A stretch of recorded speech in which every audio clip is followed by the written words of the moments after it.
सहनाववतु सहनौ भुनक्तु सह वीर्यङ्करवावहै तेजस्विनावधीतमस्तु मा विद्विषावहै। ॐ शान्ति शान्ति शान्तिः। ॐ भद्रं कर्णेभिः शृणुयाम देवाः भद्रं पश्येमाक्षभिर्यजत्राः स्थिरैरङ्गैस्तुष्टुवागुंसस्तनूभिः व्यशेम देवहितं यदायुः। स्वस्ति न इन्द्रो वृद्धश्रवाः स्वस्ति नः पूषा विश्ववेदाः स्वस्ति नस्तार्क्ष्यो अरिष्टनेमिः स्वस्ति नो बृहस्पतिर्दधातु। ॐ शान्ति शान्ति शान्तिः।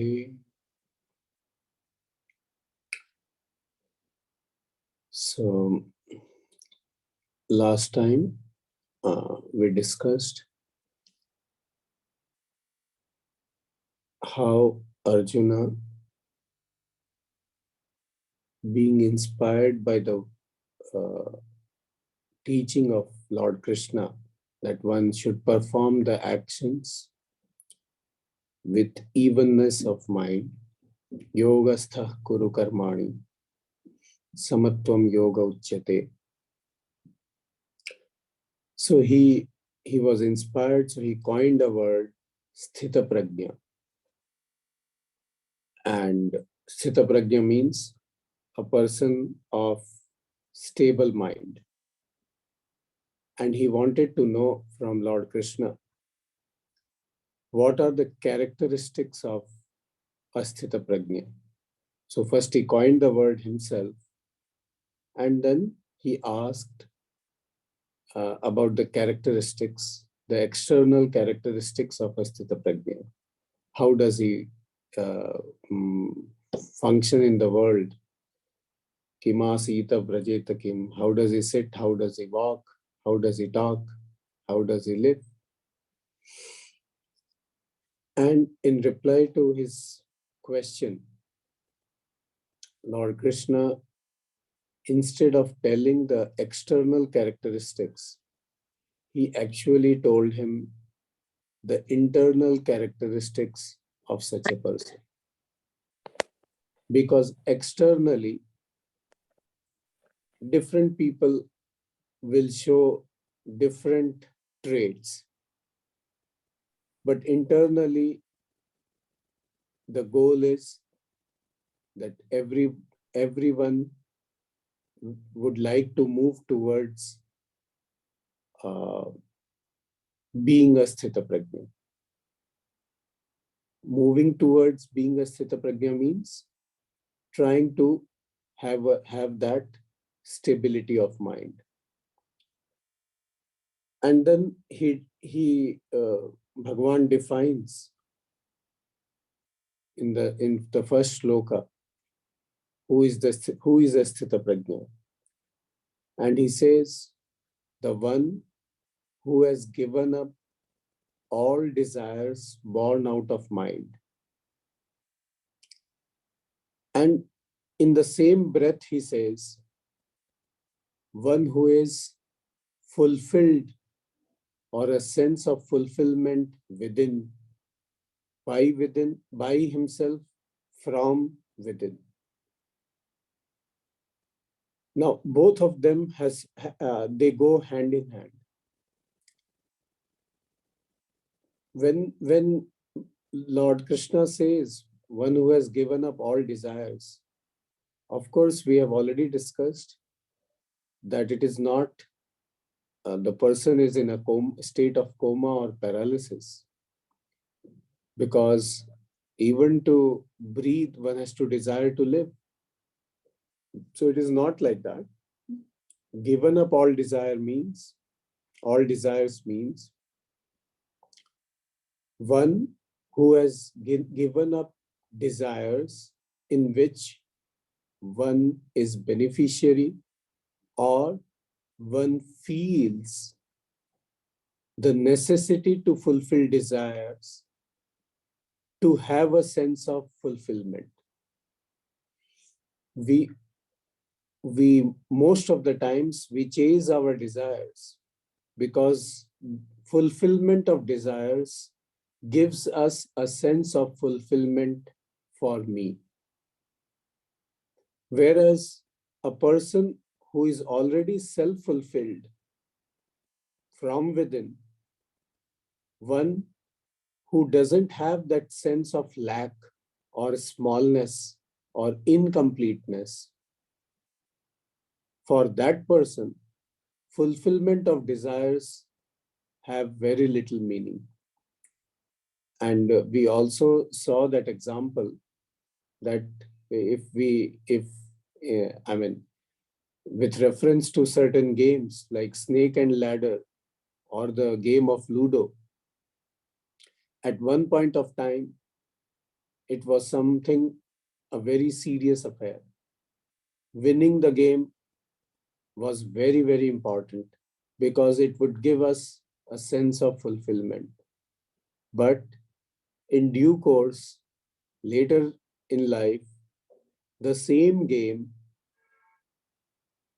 doesn't give that sense of fulfillment, even though a person can play the same game after 20 years with one's own grandson or or son, whatever, and still and can pretend to be happy while winning or pretend to be sad while losing. Yet the sense of, because the person doesn't derive the sense of fulfillment from that particular event, so that person is sthita prajna with reference to that game, the snake and ladder game or the Ludo game or whatever game it is. So it is actually deriving a sense of fulfillment from fulfilling the desires that makes us either a sthita prajna or not a sthita prajna. And fulfilling the sense of fulfillment coming out of fulfillment of desire comes because there is a sense of inadequacy. I feel myself small, inadequate. I need certain things to make myself feel full, complete, and to remove that incompleteness, I continue to fulfill my desires. So that is how things keep on moving.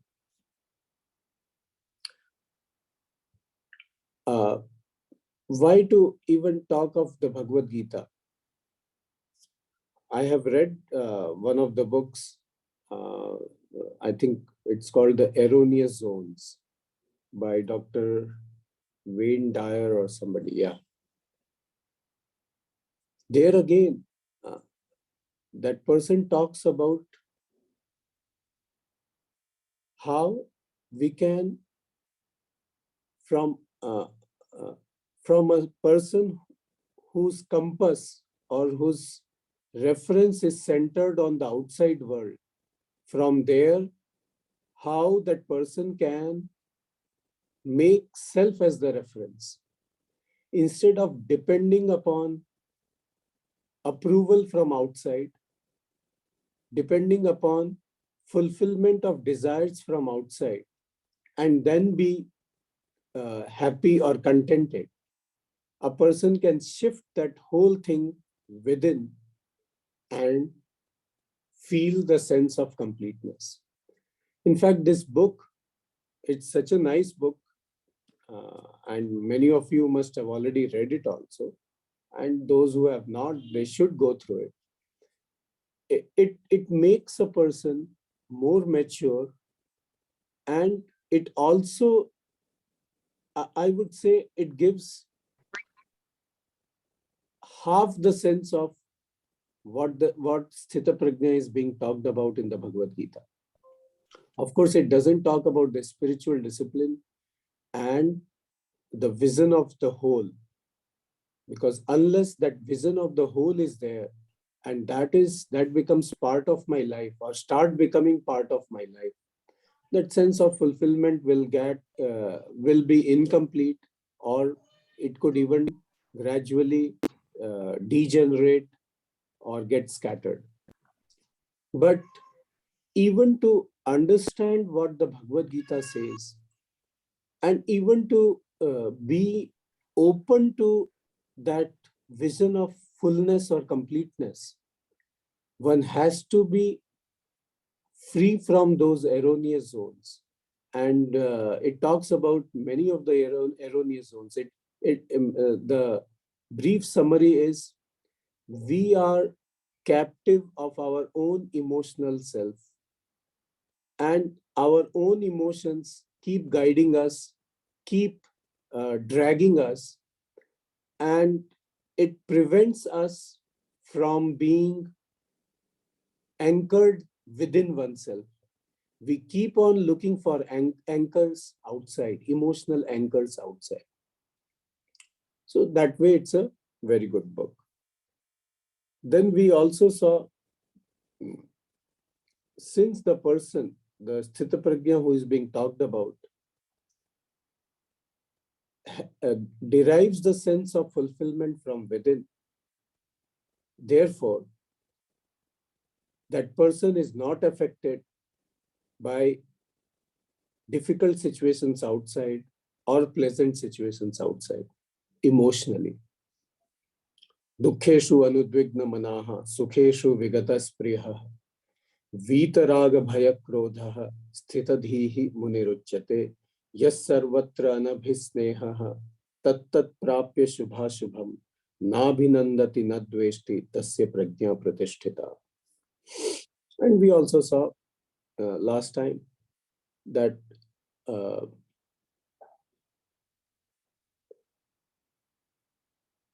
difficult situations will definitely come in one's life.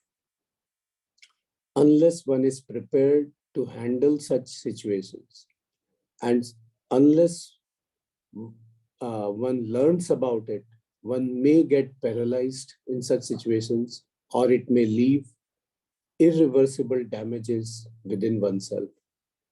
So it is something which everybody needs to learn. It is not something for especially for some people or people with old age. In fact, it is very much for people who are in the younger age, because they are the people who face challenges in life and whose mind is not yet prepared enough to handle those challenges and handle the ups and downs of life. And many times they feel paralyzed, and such paralysis can become, if it continues for some time, it becomes irreversible. So the knowledge of the Gita, the Bhagavad Gita, that how to handle the situations with evenness of mind is very much applicable even to the younger people, or to talk about people of any other age. Then last time, as we discussed, we in the question and answer sessions, we also saw how important it is to have a vision of the Almighty, because that is something which is constant. And we talked about the movie The Castaway, and how Wilson was so important, even though that Wilson was nothing but a deflated, I think, basketball or a volleyball with a finger imprint of blood, and then a face was made out of it by that hero, the character in the movie. And yet that Wilson kept this hero, this actor, sane in the movie. Without Wilson, he would have been insane and lost hope of life. So we all need such Wilson. And that such Wilson is nothing but what we call as the Easter Devata. Everyone has their own Easter. Easter means somebody whom you love or whom you like, your liking, Devata of your liking. So that is what the Wilson of one's life. And we all need it. Then,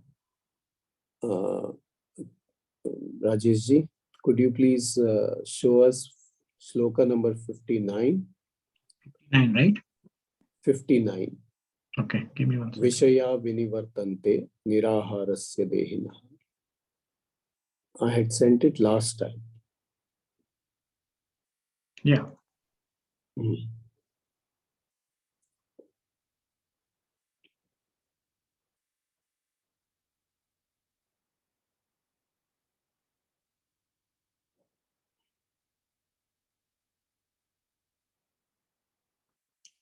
No, previous to this. No, this one. Yeah. Yeah. Vishayaha vinivartante niraharasya dehinaha. Rasavarjam rasopyasya param drishtva nivartate. So what Lord says in this sloka, a person who is practicing what? Shunning away from the sense pleasures, deliberately not getting involved in sense pleasures for a length of time with lot of effort. Even for that person, for the time being, that those sense objects don't drag this person, and the person behaves like a stable-minded person. But if the person has not got that vision of fullness, that completeness, the sloka is gone. Rajesh ji, can you please? That is. Yeah.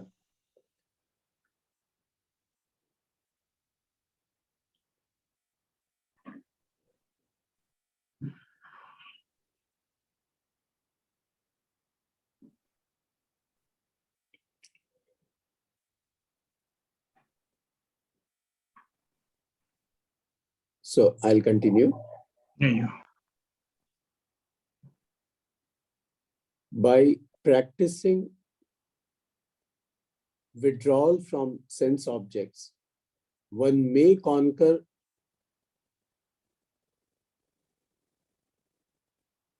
the being dragged away into sense pleasures. Okay, one may conquer one's mind, but that conquering is temporary. Unless one has that vision of the complete, of fullness, what is called as param drishtva nivartate. Once that vision comes, then this control or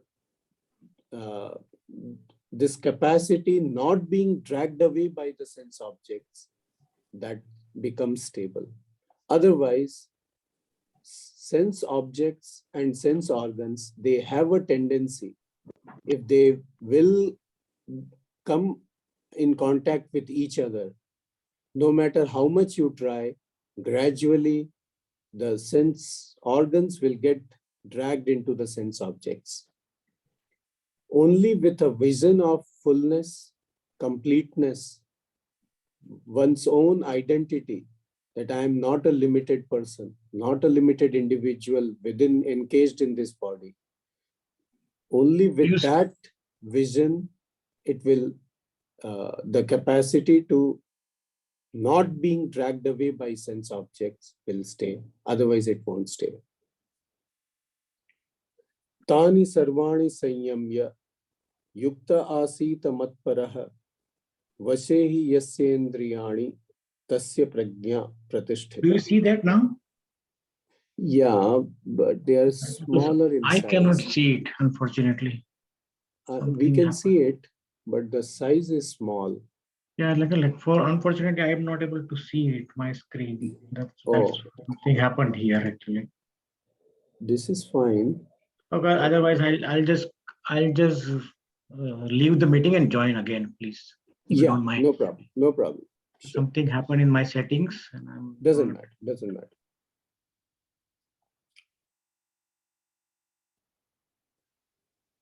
So, tani sarvani sanyamya yukta asita matparah vashehi yasya indriyani tasya prajna pratisthita. Therefore, one, one should strive to control one's senses, and one should strive to give oneself, surrender oneself to the Almighty, that complete self, because a person in whom uh, whose sense organs are under control, only that person's prajna is pratisthita. Only that person will have a stable mind. Now, these two shlokas, they follow. Acharya ji, give me the permission to Yeah. co-host actually. Oh, sorry. Yeah, I have to give you again. Sorry about that. Today That's something. okay. No problem. No problem. It happens. Here, please.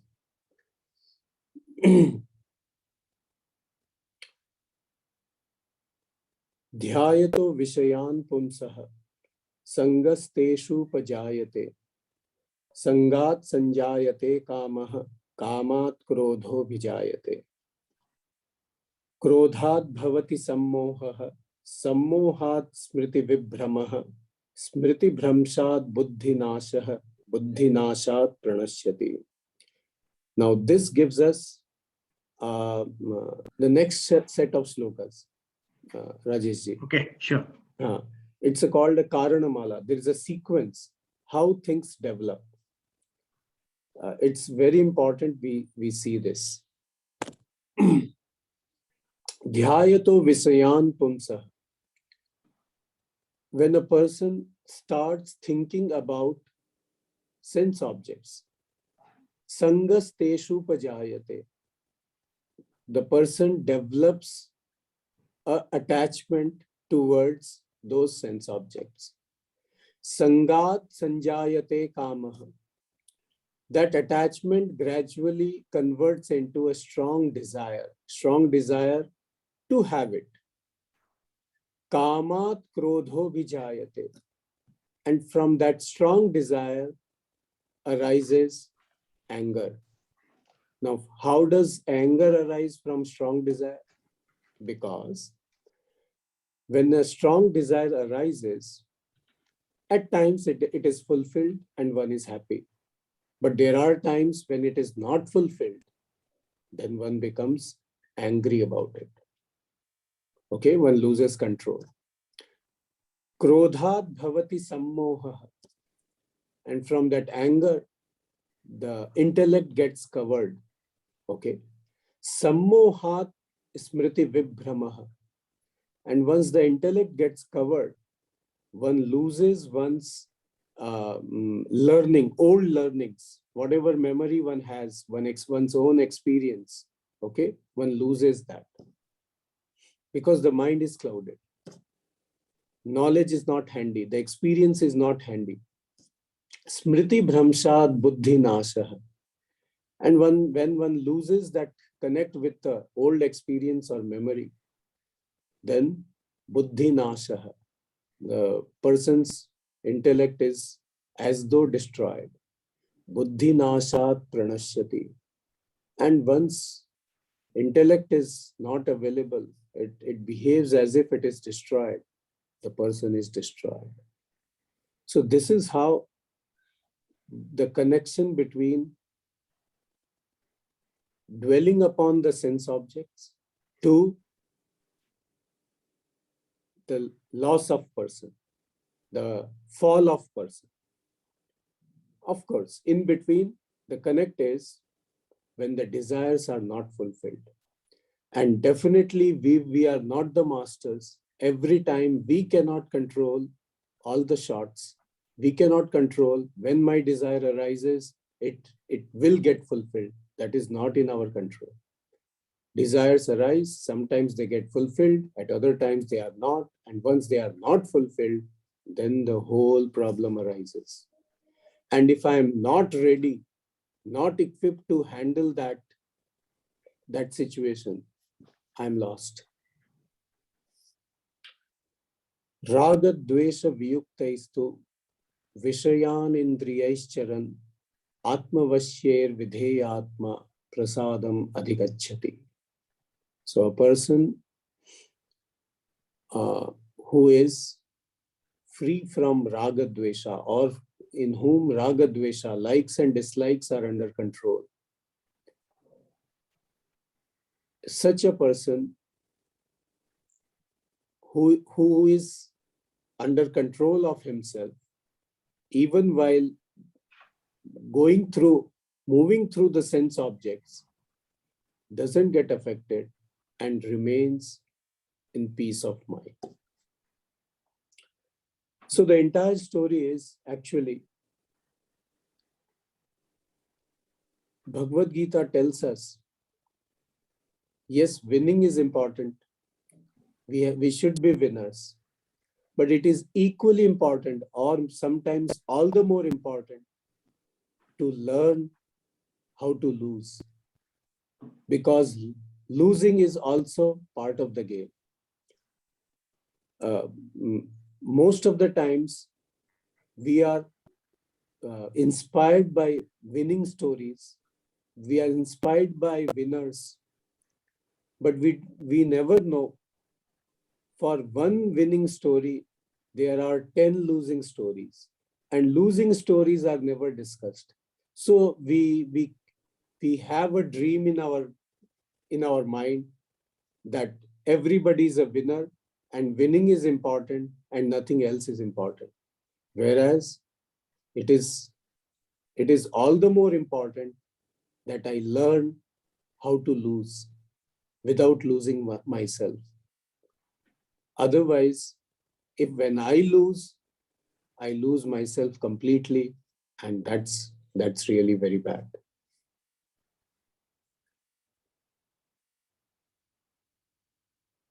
Next shloka. I sent it today. Yeah.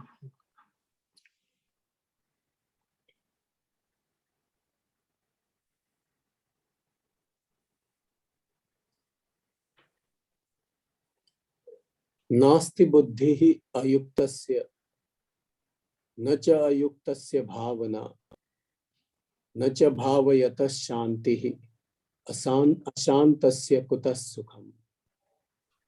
One who has not controlled his mind or managed his mind, and senses can have no control over the intellect. Senses can have no determinate intellect, fine, nor contemplation. And without contemplation, he can have no peace of mind.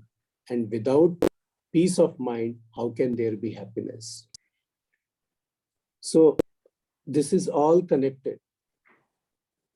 A person whose senses are not under control, that person can never have peace of mind. And the one who doesn't have peace of mind, how can that person derive happiness? So mastery over the senses, how to deal with the situations, how to deal with the sense objects without being carried away, and keeping the balance of mind. This is what is being talked about here. Indriyanam hi charatam yanmanonu vidhiyate tadasya harati prajnam vayurnavam iva ambhasi. A person who is constantly dwelling in the sense objects, or in the senses, very soon the person's prajna means the intellect, the stable mind, gets carried away. How? Just as Vayuhu navam iva ambhasi. How the wind carries away a boat in the water. Similarly, one's own prajna, the intellect, gets carried away.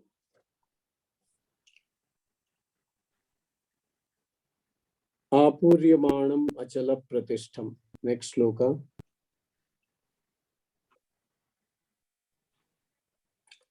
Samudramapah pravishanti yadvat tadvat kamaha yam pravishanti sarve sashanti mapnoti na kama kami. Okay. Before going into the next sloka, let me summarize, because today's matter is quite heavy. The question may arise, it is talking so dry. Finally, what do you want to say? Don't derive pleasure from sense objects? Is that what you want to say? Because if you try to do it, it's dangerous. You are scaring us. Well, nobody is scaring anything or anybody, but just cautioning you. We all deal with electricity, correct? Even the devices we run. But we are cautioned about the short circuits or even electrocution if it's a high voltage electricity. Unless I know how to protect myself from that electric shock or electrocution or the short circuiting, which can cause fire, I cannot use electricity. So, yes, we are in this world of sense objects. We have senses. We are not paralyzed people. We are not persons in coma. We are active people. So we'll definitely, the sense objects will interact with the sense organs. But then, what are the pitfalls one should know? Unless I develop that habit of dealing with sense objects with that evenness of mind, of situations with the evenness of mind, I will be dragged away. And one day there will be a big accident and I will be lost. I tell you, I'm telling the trend in India, okay? Because I interact with people, and especially now the trend has changed after the COVID, okay? The statistics are all different. I'm talking about the pre-COVID period. The trend had become, at least in the northern part of India, south is not that bad. 1 in every 5 families. So you take 5 families, 1 out of every 5 family has 1 child or a person who is depressed and paralyzed. Such a sad story. 1 in 5 families. And when that happens, the entire family works towards keeping that person away from depression. But it's a chronic depression. They try to appease that person, try to provide means of entertainment, spending money, partying, providing food in hotels, restaurants, visiting places, just to keep that person happy and with a hope that the person will come out of depression. And it doesn't happen. In fact, it gets worsens. The person becomes demanding. Apart from being depressed, listen very carefully, the person also becomes demanding. And so much of energy and wealth of that family goes in that one person. That was 1 in 5 families. During and later part of the COVID period, I hope it is a reversible trend, it's not irreversible. It was moving towards 1 in 3 families. 1 in 5 families to 1 in 3 families. So it's an epidemic in itself, this depression. We didn't teach the whole generation how to handle difficult situations. We only taught how to handle good situations, how to earn more, and how to, as I always say, create mountains of trashes. We have, if you go to Delhi, I'm talking of India, if you are aware of Delhi, when you enter Delhi from Ambala, Chandigarh area, from that direction, first thing you recognize Delhi has come. How? There is a mountain of, that is Timarpur area or what, some area like that. So mountain of trashes. So human beings have made mountains of what? Of all junk material. Same thing happens in Chandigarh area. There are areas where every day vans they go with waste material and they dump it and the mountain is created. So we are creating mountains of trashes, and of course we are a perennial manure making machine. Mountains of food we eat and mountains of manure we create. This is what we teach. And we say the bigger mountain you can create, the happier you are, the more successful you are. And that's the measurement of success and happiness. So this is what we teach. We don't teach that no, being master of the senses is also happiness, is also success. Those things we have kept for those useless sannyasis who can't do anything, who are left out, who couldn't gain anything. That's why they have given. We are not talking of sour grapes.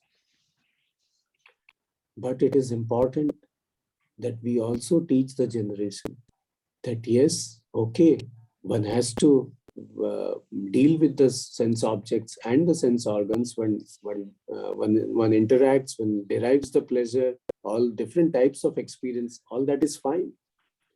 But one also needs to have certain disciplines, fasting, getting up early, allowing the body to go through certain difficult situations voluntarily, just to have a stronger willpower, just to create within oneself the capacity not to get paralyzed by difficult situations. Possibly that thing we don't teach. And once that is not taught, either verbally or through behavior, the children will not learn, and this disease of depression, I call it disease, it keeps on spreading, and it's very sad. And then 1 in 5 families, it also includes cases where they resort to taking drugs, etc. Some don't take drugs, yet they are depressed. So all kinds of varieties are there. So therefore, it is important that we are not scaring you away from enjoyment of sense objects. We are cautioning you. Be prepared. Don't get electrocuted by the electricity. Use the electricity. We can't avoid it. In fact, we have to use it. Use it wisely, but don't get electrocuted. So, the interaction of sense objects with sense organs is like electricity. If you If you know how to use it properly, smartly, everything is fine. But if you don't know, you may get a big shock. It may have reversible damages, it may have irreversible damages. So this is what is being talked here. It's not, we are talking negative, we are against sense pleasures or this or that. No, we are against being slave to senses, not against enjoyment of sense objects by sense organs. No, not against that, but be a master of it rather than being a slave of it. So that is the theme, and that is important, and that's very relevant. It's not only for people of certain age or people of, and who doesn't have miseries or dukkha in life? Everybody has. Before the misery starts, if one is prepared, maybe one is able to handle that misery well. Already, if the misery has begun, then learning becomes even more difficult. Because already one is occupied with that difficult situation. The mind is occupied. There is very little room left for learning new things. Yes, still whatever room is there, one can learn and one can still come out of it. But it is much easier when one is already not in a miserable situation, not in a difficult situation, and is aware of these pitfalls. Then handling those difficult situations of life becomes much easy. Otherwise, failing in one exam, one gets depressed. Losing some money in some business, one gets depressed. Losing job, one gets depressed. Not getting good grades or uh, um, not being able to complete one's course in one's academics, one gets depressed. Somebody's death in family, one gets depressed. Boyfriend, girlfriend, some breakup, one gets depressed. Death of one's spouse or near and dear ones, one gets depressed. There's so many reasons to get depressed. Why it happened? Because not enough attention was paid to the yoga, samatvam yoga uchyate. That time they thought, we are too young, nothing will happen to us. And we are winners. We have been winning, so we will continue to win. It doesn't happen. Life changes. Times change. Many things change. Many things change expectedly. Many things change unexpectedly. If I'm not prepared how to handle it, I'll be just carried away, swept away. And then nothing can happen. So that is why it is important, this topic of Sthita Prajna. It is not just for sannyasis or people who have left the world. Nobody has left the world. They are very much within this world. Leaving the world means dying. It's not that. They have understood certain things. They don't want to be carried away by it. So they lead a certain different lifestyle, certain different attitude towards life. That's all. So with this, we stop here, and I throw open the session for questions and answers. The more questions we have, the better, because that gives us an idea how much is understood or what is expected or what is not clear, etc.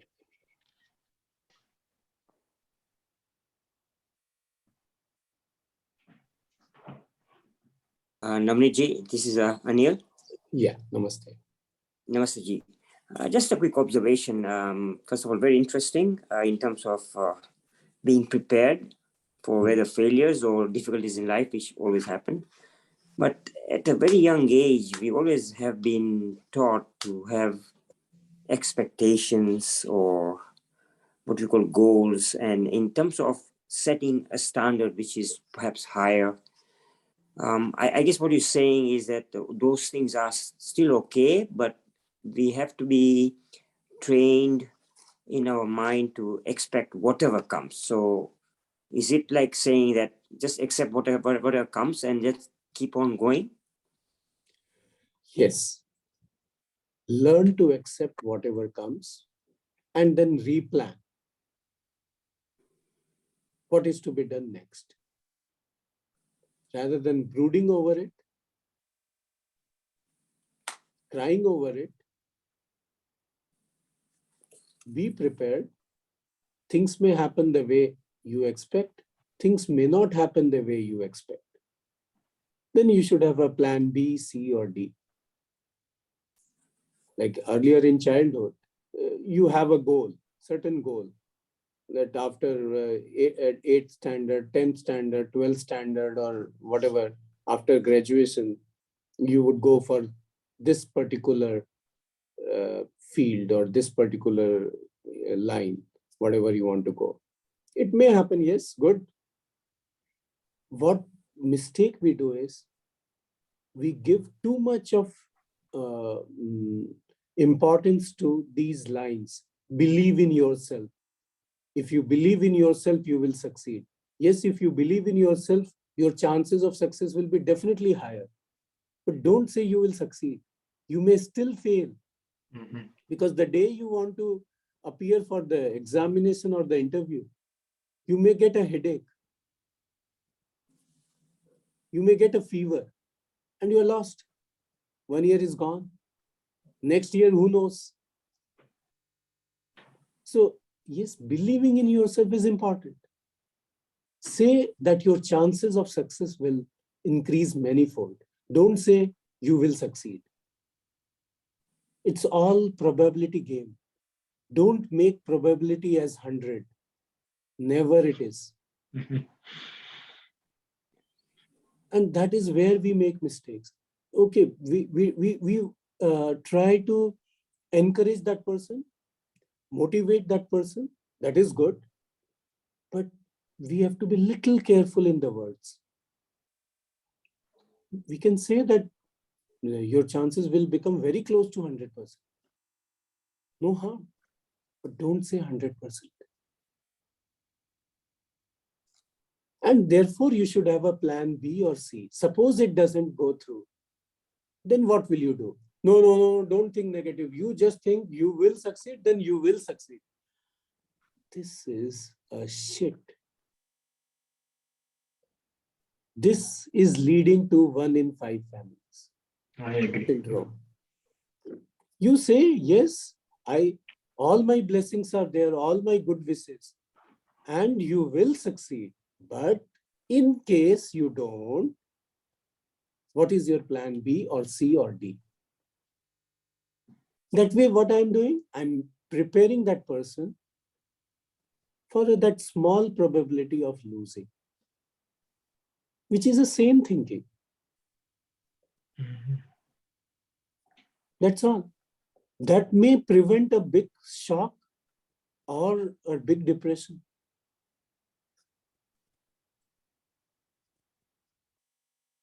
Am I clear, Anilji? Yes. Thank you. That's very clear. So nothing changes. Nothing changes. Only a slight, small change in statement. Instead of saying you will 100% you will succeed, you say you will be. The chances of success is very close to 100.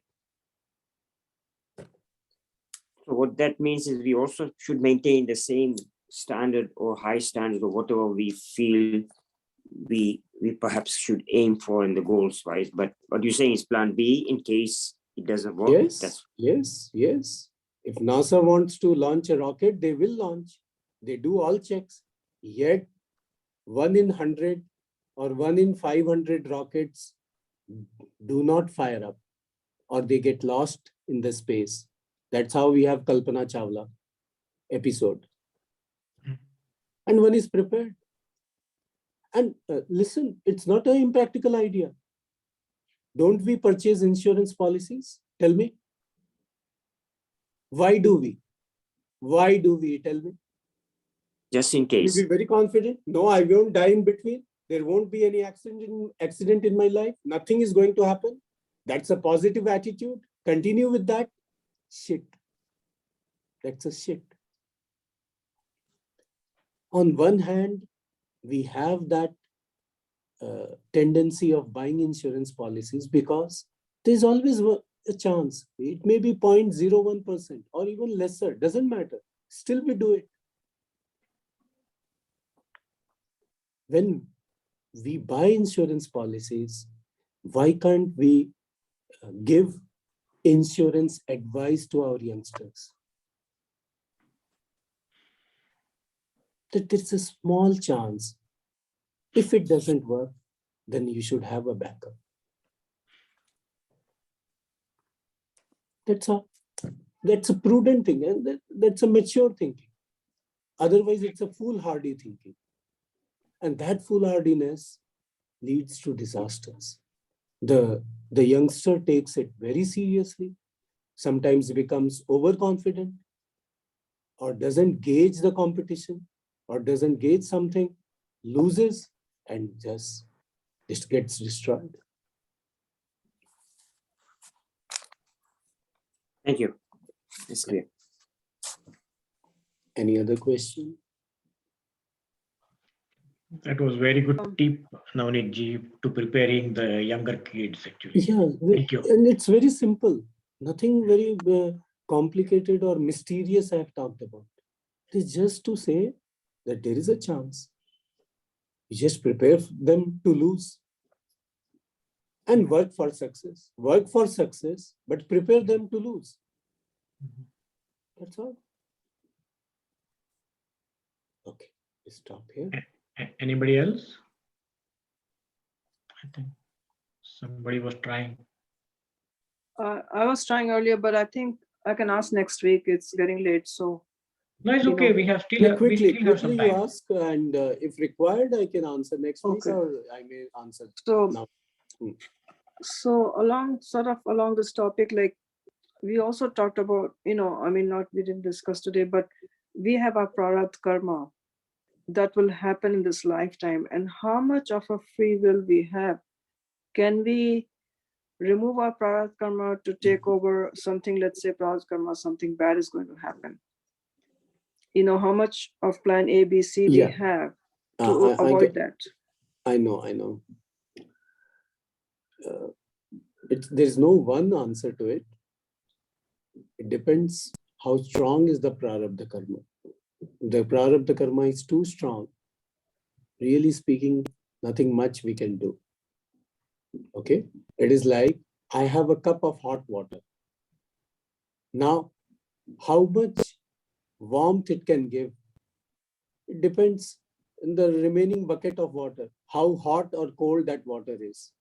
If the full bucket of cold water, freezing water is there, 1 cup of hot water is not going to do anything. It's practically no effect.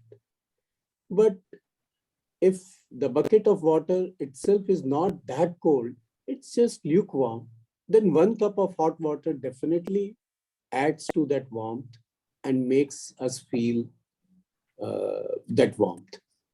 Same thing with prarabdha karma. If prarabdha karma is not that strong, then one can definitely work towards it and change it.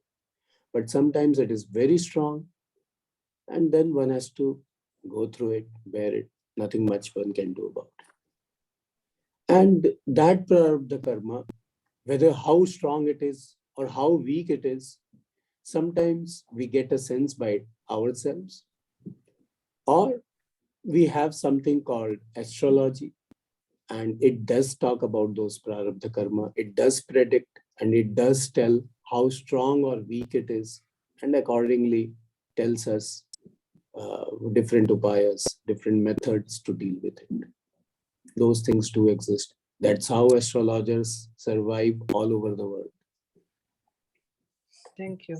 Thank you. Okay.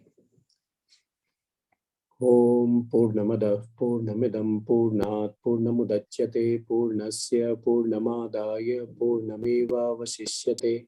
Om Shanti Shanti Shanti. Harihi Om. Shri Gurubhyo Namaha. Harihi Om. Thank you.